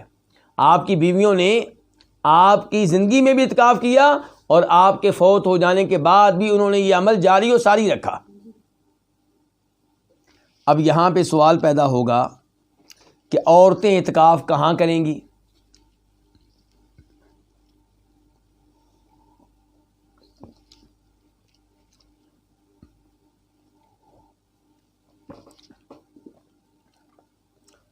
اعتکاف مسجد کے علاوہ کہیں نہیں ہوگا. کیوں؟ ذرا توجہ چاہوں گا آپ کی. اللہ تعالیٰ قرآن حکیم میں فرماتے ہیں وَلَا تُبَاشِرُوهُنَّ وَأَنْتُمْ عَاكِفُونَ فِي الْمَسَاجِدِ، کہ جب آپ مسجد میں اعتکاف بیٹھے ہوئے ہوں تو آپ کو اپنی وائف سے تعلق قائم کرنے کی اجازت نہیں ہے. اگر اعتکاف گھر میں کرنا درست ہوتا تو اللہ تعالیٰ کہتے کہ اعتکاف کی حالت میں بیگم سے تعلق قائم کرنے کی اجازت نہیں ہے. لیکن اللہ تعالیٰ کہہ رہے ہیں کہ جب مسجد میں آپ اعتکاف کر رہے ہوں تو تب بیگم سے تعلق قائم کرنے کی اجازت نہیں ہے. اس کا مطلب یہ ہے کہ اعتکاف ہوتا ہی مسجد میں ہے. اعتکاف کہاں ہوتا ہے؟ مسجد میں ہوتا ہے. گھر میں آپ عبادت کے لیے الگ ہونا چاہتے ہیں، گھر والوں سے ہو جائیں، کوئی بات نہیں، لیکن وہ اعتکاف نہیں ہے. اعتکاف جب بھی ہوگا کہاں ہوگا؟ مسجد میں. ایک تو پتہ چلا اس آیت سے جو میں نے تلاوت کی ہے، دوسرے نمبر پہ نبی صلی اللہ علیہ وسلم کی بیویوں کے عمل سے آپ کے زمانے میں بھی، آپ کے فوت ہو جانے کے بعد بھی آپ کی بیویاں مسلسل کہاں اعتکاف کرتی رہی ہیں؟ مسجد میں. نبی علیہ السلام سے آپ کو یہ تو مل جائے گا کہ عورتوں تمہاری نماز کہاں پہ افضل ہے؟ گھر میں. اگرچہ مسجد میں پڑھنے کی اجازت ہے، اور نبی علیہ السلام کے زمانے میں عورتیں مسلسل مسجد میں آ کے باجماعت نماز ادا کیا کرتی تھیں، اور آپ نے حکم دیا تھا کہ مرد اپنی عورتوں کو مسجد میں آنے سے نہ روکیں. لیکن عورتوں سے آپ نے کہا تھا کہ تمہاری نماز گھر میں افضل ہے. سعودیہ میں آج بھی عورتوں کو مسجدوں میں نماز پڑھنے کی اجازت ہے، ان کے لیے جگہ مخصوص موجود رہتی ہے. تو کہنے کا مطلب یہ ہے کہ آپ نے اعتکاف کے بارے میں نہیں کہا کہ عورتوں تمہارا اعتکاف کہاں بہتر ہے. حالانکہ نماز میں تو آنا ہوتا ہے 15 منٹ کے لیے، اور اعتکاف میں 24 گھنٹے مسجد میں رہنا، اور پھر اس زمانے میں جب مسجد میں واش روم بھی نہیں ہوتے تھے، عورت کو مسجد سے نکلنا پڑے گا قضائے حاجت کے لیے، اور 10 دن نکلنا پڑے گا. تو اس کے باوجود عورتیں اعتکاف کہاں کر رہی ہیں؟ مسجد میں کر رہی ہیں. اور پھر نبی علیہ السلام سے بڑھ کر غیرت والا کون ہوگا؟ آپ کہتے ہیں ان سے کہ بھئی تم گھروں میں اعتکاف کر لو، لیکن چونکہ گھر میں اعتکاف کی گنجائش نہیں تھی اس لیے آپ نے ان کو مسجد میں اعتکاف کرنے دیا، اور کبھی یہ نہیں کہا کہ گھروں میں اعتکاف کر لو یا جائز ہے یا افضل ہے یا اس کی گنجائش ہے. بلکہ میں یہ بھی بتانا چاہوں گا کہ آپ کی بیویوں میں سے ایک بیوی ایسی تھیں جنہیں استحاضہ کا خون آتا تھا، حیض کے خون سے ہٹ کر. حیض کا خون تو روٹین کا خون ہوتا ہے، اور حیض کی حالت میں عورت اعتکاف نہیں کرے گی، لیکن ان کو آتا تھا استحاضہ کا خون، جو بیماری کی وجہ سے آتا ہے، جس کا علاج کروایا جاتا ہے. اس خون کے باوجود وہ اعتکاف گھر میں نہیں کرتی تھی، کہاں کرتی تھی؟ مسجد میں کرتی تھی. اور یہ بخاری شریف کی حدیث ہے. تو اگر گھر میں اعتکاف کرنے کی گنجائش ہوتی، آپ کم از کم اپنی اس وائف سے، ہماری اس ماں سے کہتے کہ بھائی تمہاری صورتحال کچھ حساس قسم کی ہے، تمہاری مجبوری ہے، تم گھر میں جا کے اعتکاف کر لو. لیکن ایسا نہیں ہوا. تو خلاصہ کلام یہ ہے کہ اعتکاف جب بھی ہوگا کہاں ہوگا؟ مسجد میں ہوگا. اور یہاں پہ ہم امام ابو حنیفہ رحمہ اللہ کی رائے ترک کر رہے ہیں قرآن کی وجہ سے، احادیث کی وجہ سے. میں نے کیا کہا تھا؟ ہم اماموں کو مانتے ہیں، لیکن ان کو کیا مانتے ہیں؟ امام. جب ان کا کوئی فتویٰ، جب ان کی کوئی رائے، جب ان کا کوئی قول قرآن کی آیت اور نبی علیہ السلام کی احادیث سے ٹکرائے، تب ہم ان کا قول چھوڑ دیتے ہیں. اور یہی موقف تھا ان کا. امام ابو حنیفہ یہی چاہتے تھے رحمہ اللہ. تو یہاں پہ ان کا موقف کیا ہے کہ عورت کا اعتکاف گھر کی مسجد میں ہی ٹھیک ہوگا. یعنی کہ وہ گھر میں ایک کمرے کو مسجد کی شکل دے دے، مسجد کی حیثیت دے دے، اور وہاں پہ اعتکاف کرے. باقاعدہ مسجد میں نہیں، بلکہ گھر میں کسی جگہ کو مسجد کی حیثیت دے دے اور وہاں پہ اعتکاف کرے. تو یہ موقف جو ہے یہ قرآن و حدیث کے مطابق نہیں ہے. اب انہوں نے یہ موقف کیوں اپنایا اللہ بہتر جانتے ہیں. ہر انسان کہیں نہ کہیں غلطی کر سکتا ہے, بھول سکتا ہے, ہو سکتا ہے احادیث نہ ملی ہوں. آپ دیکھیں جناب عمر فاروق رضی اللہ عنہ جب نبی علیہ السلام فوت ہوئے ہیں تو کیا کہتے تھے کہ اللہ کے رسول فوت نہیں ہوئے, جو کہے گا فوت ہوئے میں اس کی گردن اتار دوں گا. اور آپ کو یہ کہنے والے آپ کے بارے میں کہ آپ فوت ہوئے منافق ہیں. اللہ کے رسول السلام موسیٰ علیہ السلام کی طرح اللہ سے ملنے کے لیے گئے, واپس آئیں گے منافقین کی گردنیں اتاریں گے. اور پھر جب جناب صدیق نے وہ آیتیں پڑھیں جن میں تذکرہ ہے نبی علیہ السلام کے فوت ہونے کا, انک میت وانہم میتون افإن مات او قتل انقلبتم علی اعقابکم, جناب عمر فاروق کہنے لگے مجھے لگا کہ جیسے یہ آیتیں ابھی نازل ہو رہی ہوں. حالانکہ آیتیں پہلے موجود تھیں کہ موجود نہیں تھیں, لیکن اس وقت ذہن سے نکل گئیں. تو پتہ چلا کہ بڑے سے بڑا عالم دین وہ کسی نہ کسی مسئلے میں بھول سکتا ہے, غلطی ہو سکتی ہے. معصوم صرف نبی علیہ الصلوۃ والسلام ہے. تو یہ مثال آپ کے سامنے آ گئی, کیونکہ جب بھی ہم یہ بات کرتے ہیں کہ ہم اماموں کی وہ بات نہیں مانتے جو قرآن و حدیث سے ثابت نہ ہو یا اس کے خلاف ہو, تو لوگ کہتے ہیں کوئی مثال دیں. تو میں نے اس لیے یہ مثال آپ کے سامنے رکھ دی ہے.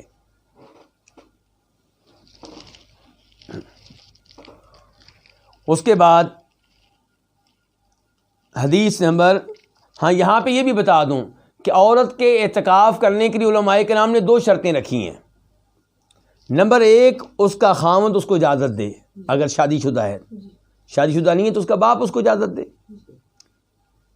دوسرے نمبر پہ, کیونکہ گھر سے باہر نکلنا ہے نا, اس لیے دوسرے نمبر پہ جہاں پہ اعتکاف کرنا ہے وہاں کا ماحول عورتوں کے لحاظ سے مناسب ہو, پردے کا بندوبست ہو, کسی قسم کے فتنے اور فساد کا اندیشہ اور خطرہ نہ ہو. اگر وہاں کا ماحول ایسا ہے کہ عورت کی عزت کو خطرہ ہے, کوئی تہمت لگنے کا خطرہ ہے, کسی بھی طرح سے عزت کے خراب ہونے کا خطرہ ہے, تو پھر ایسی عورت کو چاہیے کہ وہ گھر میں رہے اور گھر میں رہ کر حتی الامکان اللہ کی عبادت کرے اور اعتکاف سے گریز کرے. تو اس کے بعد حدیث نمبر 734 734 قاف, اس حدیث کو بیان کرنے والے کون ہیں؟ امام بخاری اور امام مسلم.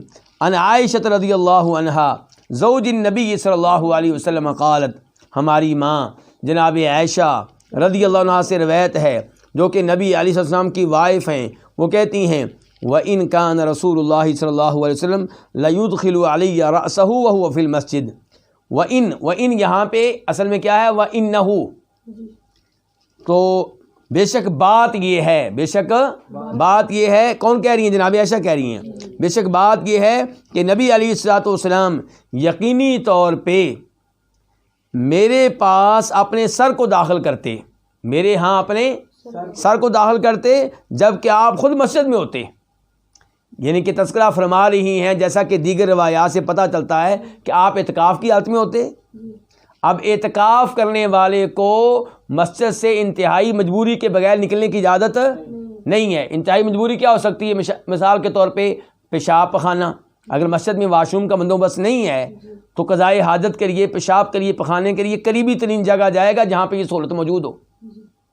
اگر اس کا کوئی کھانا لانے والا نہیں ہے تو پھر وہ کھانا کھانے کے لیے وہاں جائے گا جہاں اس کی حاجت پوری ہو سکتی ہو اور کوشش کرے گا کہ دور جانے کی نوبت نہ آئے. تو اب نبی علیہ السلام اپنے سر کو, اس سر میں کنگھی کروانا چاہتے ہیں, دھلوانا چاہتے ہیں, تو آپ کیا کرتے کہ مسجد کے ساتھ ہی آپ کا گھر تھا, تو آپ مسجد میں کھڑے ہوتے اور دروازے کے ذریعے اپنے سر کو اندر کر دیتے. تو جناب عائشہ اس کو دھو بھی دیتی, کنگھی بھی کر دیتی.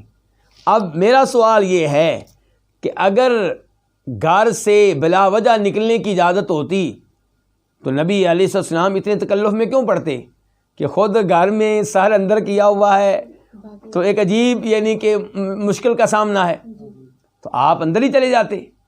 اور یقیناً آپ گھر میں جاتے بھی تھے کئی دفعہ. کب؟ انتہائی مجبوری کے لیے.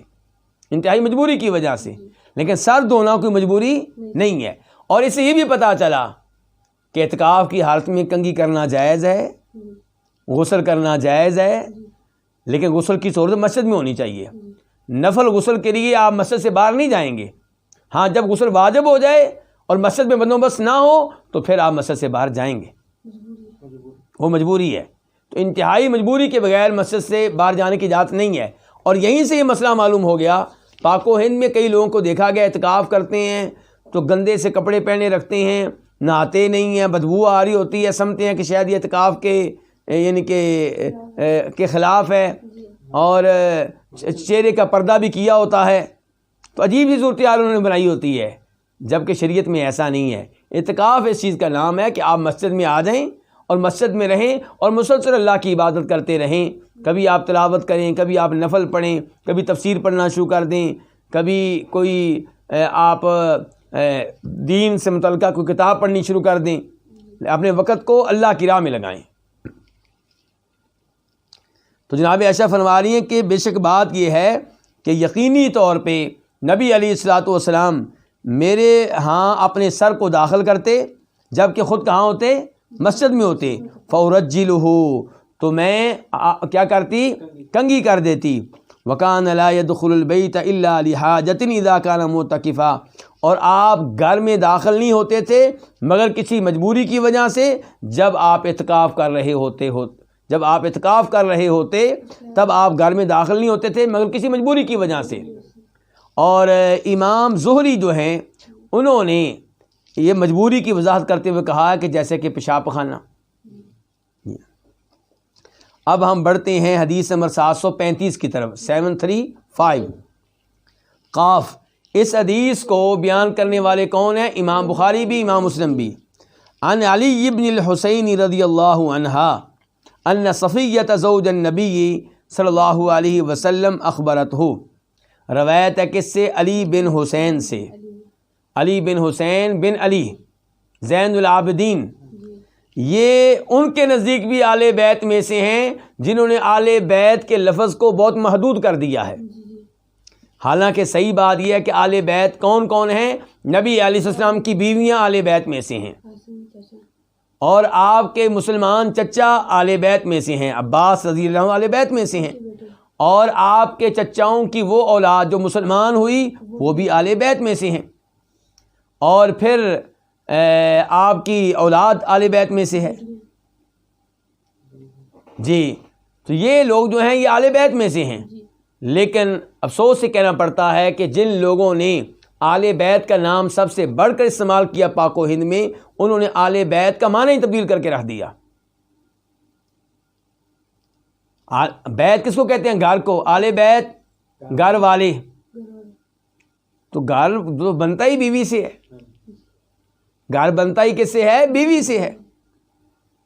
تو دیگر لوگوں کو آپ نے اس میں شامل کیا ہے، کیونکہ عام طور پہ میری فیملی میں میرا چچا داخل نہیں ہوگا، اگرچہ میرے خاندان کا ہے لیکن میری فیملی کا حصہ نہیں۔ میری فیملی کا حصہ کون ہوگا؟ میری بیگم، میرے بچے اور میرے پوتے اور میرے پڑپوتے وغیرہ۔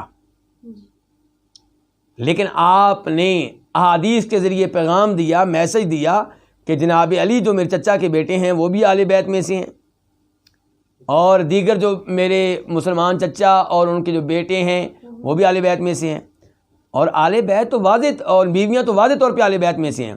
تو بہرحال یہ جو ہیں علی بن حسین، یہ زین العابدین جناب علی کے کیا لگتے ہیں؟ پوتے، اور یہ ان میں سے ہیں جو کربلا میں زندہ بچ گئے، جو کربلا میں چھوٹے تھے تو کیا ہوئے؟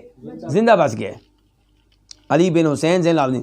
اور ان کے یزید کے ساتھ بڑے اچھے تعلقات تھے، یزید ان کا بہت خیال رکھتا تھا، کن کا؟ علی بن حسین کا، جو کہ بڑے عظیم ہیں، اور یہ اللہ کے بڑے عبادت گزار تھے، اس لیے کیا کہا جاتا ہے ان کو؟ زین العابدین، عبادت کرنے والوں کی زینت۔ بہت عظیم انسان تھے یہ، اور لوگ ان کی بڑی عزت کرتے تھے، بڑا احترام کرتے تھے ان کا۔ تو یہ زین العابدین سے روایت ہے کہ ان صفیہ زوج النبی، اور آپ دیکھیں زین العابدین روایت کس سے کر رہے ہیں؟ آپ کی بیوی صفیہ سے، تو اہل بیت کا عقیدہ پھر کیا ہوا کہ نبی علیہ السلام کی جو بیویاں ہیں قابل احترام ہیں، ان سے احادیث لیتے ہیں، ان کی عزت کرتے ہیں، ان پہ یقین رکھتے ہیں۔ آج جو لوگ اہل بیت کا نام استعمال کرتے ہیں وہ آپ کی بیویوں پہ تہمتیں لگاتے ہیں، انہیں نعوذ باللہ مرتد اور کافر قرار دیتے ہیں، جبکہ جو اہل بیت ہیں وہ آپ کی بیویوں سے حدیث لے رہے ہیں۔ زین العابدین کہتے ہیں کہ بے شک صفیہ جو کہ نبی السلام کی بیوی ہیں، اخبرتو، انہوں نے ان کو خبر دی، کن کو؟ زین العابدین کو، کہ انہا جاءت، کہ بے شک وہ آئیں رسول اللہ صلی اللہ علیہ وسلم، اللہ کے رسول علیہ وسلم کے پاس، تزورہ، آپ کی زیارت کر رہی تھیں، یعنی کہ آپ کے پاس کیوں آئیں؟ آپ کی زیارت کے لیے۔ کب؟ فی اعتکاف ہی، آپ کے اعتکاف میں۔ اعتکاف کہاں تھا؟ فی المسجد، مسجد میں، یا وہ آئیں کہاں؟ مسجد میں۔ تو اللہ کے رسول کے پاس وہ مسجد میں آئیں جب کہ آپ کیا کر رہے تھے؟ آپ اعتکاف میں تھے، تو وہ آپ کی زیارت کے لیے آئیں، آپ سے ملنے کے لیے آئیں۔ اس سے کیا پتہ چلا کہ عورت مسجد میں داخل ہو سکتی ہے یا نہیں؟ داخل ہو سکتی ہے۔ دوسرے نمبر پہ یہ پتہ چلا کہ عورت کبھی کسی وجہ سے مردوں کے حصے میں بھی آ سکتی ہے۔ نبی علیہ السلام سے ملنے کے لیے آپ کی بیویاں مردوں والے حصے میں آئی ہیں۔ اور پھر اس کے علاوہ یہ بھی پتہ چلا کہ اعتکاف کی حالت میں بیوی سے بات کر سکتے ہیں، وہ آپ سے ملنے کے لیے آئی ہیں۔ آج موبائل کے ذریعے اعتکاف کرنے والا اپنے گھر والوں سے بات چیت کر سکتا ہے، لیکن ہم یہ کہتے ہیں کہ آپ اعتکاف کو کھیل تماشا نہ بنائیں کہ سارا دن موبائل پہ ہی لگے رہیں۔ کبھی آپ گیمیں کھیل رہے ہیں، کبھی آپ کلپ سن رہے ہیں، کبھی آپ بیگم سے باتیں کر رہے ہیں، کبھی آپ بچوں سے باتیں کر رہے ہیں۔ بھائی اتنا لمبا چوڑا سسٹم اگر آپ نے موبائل کا قائم کرنا تھا تو گھر میں ہی رہیں، لیکن اس کا مطلب یہ بھی نہیں ہے کہ موبائل کا استعمال کرنا حرام ہے۔ مناسب حال چال پوچھ لیں تاکہ آپ مطمئن رہیں کہ میرے گھر والے ٹھیک ہیں۔ ضروری کبھی کوئی بات کرنی ہوئی فون کر لیا، اور کوشش کریں کہ مسجد میں آپ سادہ موبائل لے کر آئیں۔ یہ نہ آپ کہیں کہ جی ہم مسجد میں اسے تقریریں سنیں گے۔ بھائی آپ کوشش کریں مسجد میں آ کے تلاوت کریں، تفسیر پڑھیں۔ تقریر سننا جرم نہیں ہے، لیکن وہ بھی ایک یعنی کہ لوگ زیادہ ہی ادھر مائل ہو جاتے ہیں اور خود تلاوت سے محروم رہتے ہیں۔ تو وہ آئیں اللہ کے رسول صلی اللہ علیہ وسلم کے پاس، تزورہ، آپ کی زیارت کر رہی تھی، فی اعتکاف ہی، آپ کے اعتکاف میں، فی المسجد، مسجد میں۔ کب؟ فی العشر الاواخر من رمضان، رمضان کے آخری عشرے میں۔ فتحدثت عنده ساعۃ، تو انہوں نے آپ کے پاس ایک گھڑی گفتگو کی، کچھ لمحات آپ کے پاس رہیں، کچھ وقت آپ کے پاس رہیں، آپ سے باتیں کرتی رہیں۔ ثم قامت تنقلب، پھر وہ کھڑی ہوئیں واپس جانے کے لیے، پھر وہ واپس جانے لگیں، واپس جانے کے لیے اٹھیں، کھڑی ہوئیں۔ فقام النبی صلی اللہ علیہ وسلم معہا، تو نبی صلی اللہ علیہ وسلم بھی ان کے ساتھ کھڑے ہوئے، یقلبوہا، آپ ان کو واپس کرنے لگے، یعنی کہ آپ ان کو الوداع کہنے لگے، ان کو چھوڑنے کے لیے آئے مسجد کے دروازے تک، ان کے ساتھ ساتھ آئے۔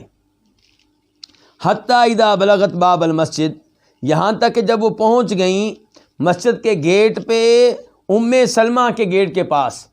ام سلمہ رضی اللہ تعالیٰ عنہا نبی علیہ السلام کی ایک اور وائف اور ہماری ماں، ان کے گیٹ کے پاس جو مسجد کا گیٹ ہے، ادھر جب وہ پہنچ گئیں تو مر رجلان من انصار، انصاریوں میں سے دو آدمی گزرے۔ فسلم علی رسول اللہ صلی اللہ علیہ وسلم، انہوں نے نبی علیہ السلام کو کیا کیا؟ سلام عرض کیا۔ اور بخاری شریف کی ایک اور روایت میں آتا ہے کہ انہوں نے نبی علیہ السلام کو دیکھا اور تیزی سے گزر گئے۔ فقال لہما النبی صلی اللہ علیہ وسلم، تو ان سے نبی صلی اللہ علیہ وسلم نے فرمایا، علی رسلکما، اپنی حالت پہ رہو، آرام سے چلو، تیزی کرنے کی ضرورت نہیں ہے، ٹھہر جاؤ۔ انما ہی صفیۃ بنت حیی، یہ جو ہیں یہ صفیہ ہیں جو حیی کی بیٹی ہیں۔ نبی علیہ السلام ان دو صحابیوں کے سامنے وضاحت کر رہے ہیں کہ مسجد کے گیٹ پہ میں جس خاتون کے ساتھ کھڑا ہوں یہ کوئی اور خاتون نہیں ہے، میری وائف ہے، میری بیگم ہے، جن کا نام صفیہ ہے۔ یہ صفیہ بنت حیی وہی ہے نا جو ایک یہودی سردار کی بیٹی اور ایک یہودی سردار کی بیوی تھی. جب خیبر کی لڑائی ہوئی تو پھر یہ بطور لونڈی مسلمانوں کے پاس آئیں تو نبی علیہ السلام نے ان کو عزت دی اور آپ نے ان کو آزاد کر کے ان سے شادی کر لی. تو یہ ہیں صفیہ بنت حیی. تو آپ وضاحت کر رہے ہیں دو صحابیوں کے سامنے. فقال سبحان اللہ، ان دونوں نے کہا سبحان اللہ یا رسول اللہ. سبحان اللہ کا لفظ تعجب کے لیے بولا جا رہا ہے. عربی لوگ کبھی اللہ اکبر اور کبھی سبحان اللہ کا استعمال تعجب کے موقع پہ کیا کرتے تھے. سبحان اللہ، اللہ ہر عیب سے ہر کمزوری سے پاک ہے. یہاں پہ کہنے کا مطلب یہ ہو سکتا ہے کہ اللہ پاک ہے اس بات سے کہ اللہ ایسے شخص کو نبی بنائے جو ایسے کام کرے. یہ تو ہم سوچ بھی نہیں سکتے کہ جس کو اللہ نے نبی بنایا ہے وہ کسی عورت کے ساتھ یعنی غیر عورت کے ساتھ کھڑا ہوگا اور رات کے وقت میں. یہ تو ہم سوچ بھی نہیں سکتے.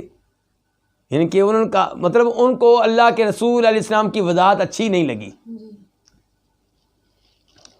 وَقَبُلَ عَلَيْهِمَا، اور ان پہ یہ چیز گراں گزری، شاک گزری کہ اللہ کے رسول السلام کیوں وضاحت کر رہے ہیں. فقال النبی صلی اللہ علیہ وسلم، تو تب فرمایا نبی صلی اللہ علیہ وسلم نے ان الشیطان یبلغ من الانسان مبلغ الدم، بے شک شیطان انسان میں ایسے پہنچتا ہے جیسے خون پہنچتا ہے. شیطان انسان کی رگوں میں ایسے چلتا ہے جیسے خون چلتا ہے.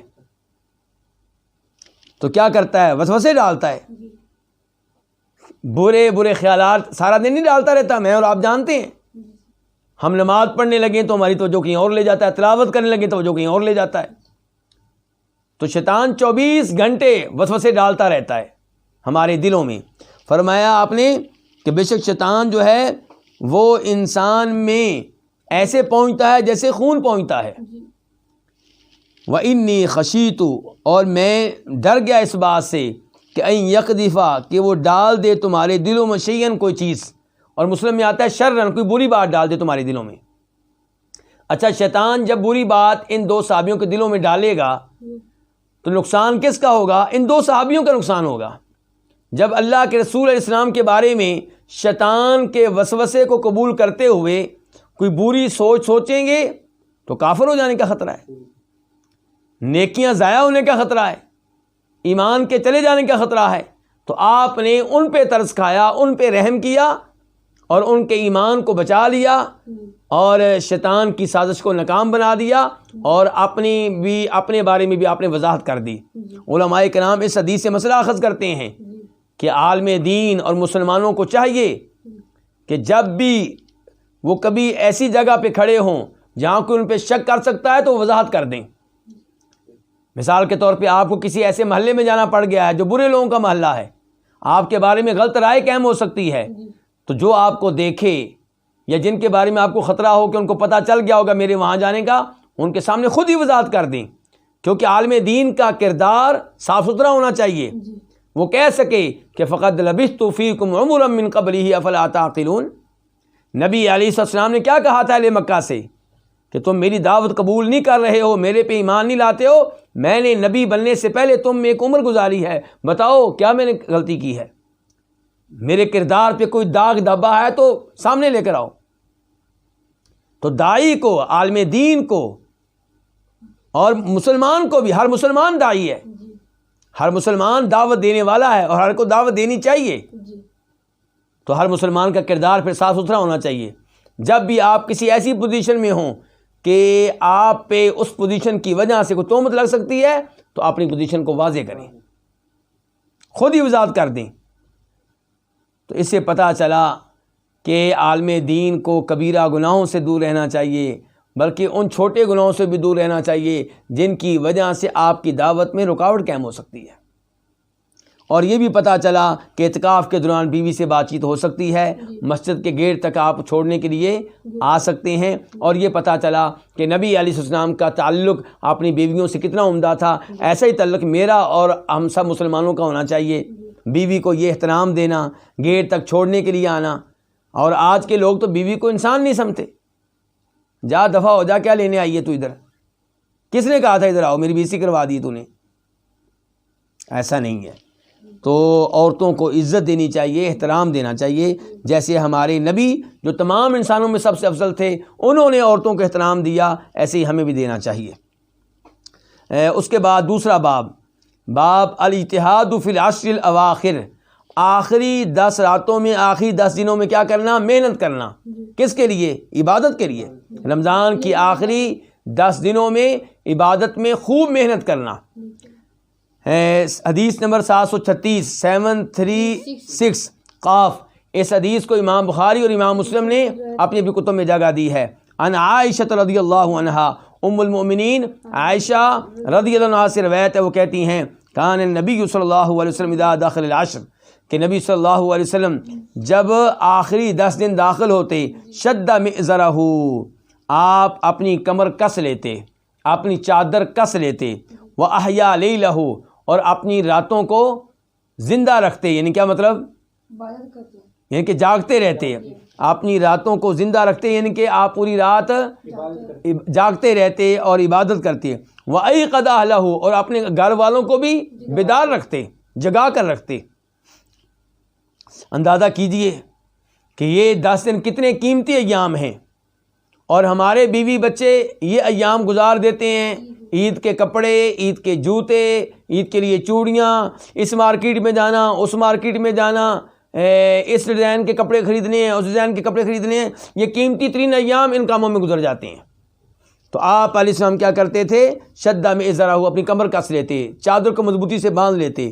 علماء کرام کہتے ہیں اس میں اشارہ اس بات کی طرف ہے کہ آپ بیگمات سے ان ایام میں تعلق قائم نہیں کرتے تھے، بلکہ خوب عبادت کرتے تھے، خوب محنت کرتے تھے، اور پوری رات جاگنا، مسلسل جاگنا، اس کو آپ پسند نہیں کرتے تھے۔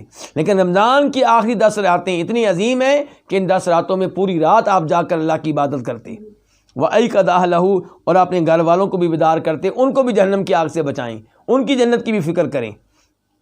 وفی روایت لمسلم، اور مسلم شریف کی ایک روایت میں ہے، قالت، جناب عائشہ کہتی ہیں، کان رسول اللہ صلی اللہ علیہ وسلم یجتہد فی العشر الاواخر ما لا یجتہد فی غیرہ، کہ آپ محنت کرتے تھے، یجتہد محنت کرتے تھے آخری 10 دنوں میں، جو محنت آپ ان کے علاوہ ایام میں نہیں کرتے تھے۔ آپ محنت کرتے تھے آخری 10 راتوں میں، جو محنت آپ دیگر ایام میں نہیں کرتے تھے۔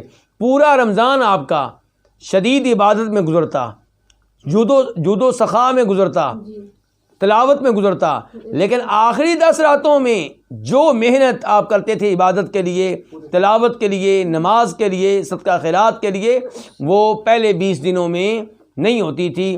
آخری 10 دنوں میں آپ کی عبادت اپنے عروج پہ ہوتی تھی، اور اس سے آپ اندازہ لگا سکتے ہیں کہ یہ کتنے قیمتی ایام ہیں۔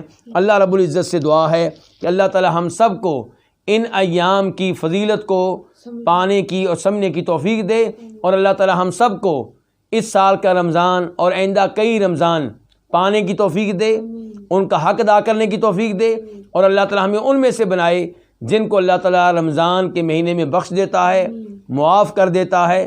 اللہ رب العزت ہمارا دل اپنی عبادت میں لگائے، اپنے نبی علیہ السلام کی احادیث میں لگائے، قرآن کی تفسیر میں لگائے، اور ہمارا یہ وقت جو ہے اسے قبول فرمائے، اور ہمارے وقت میں، رزق میں، اولاد میں، صحت میں برکتیں ڈالے۔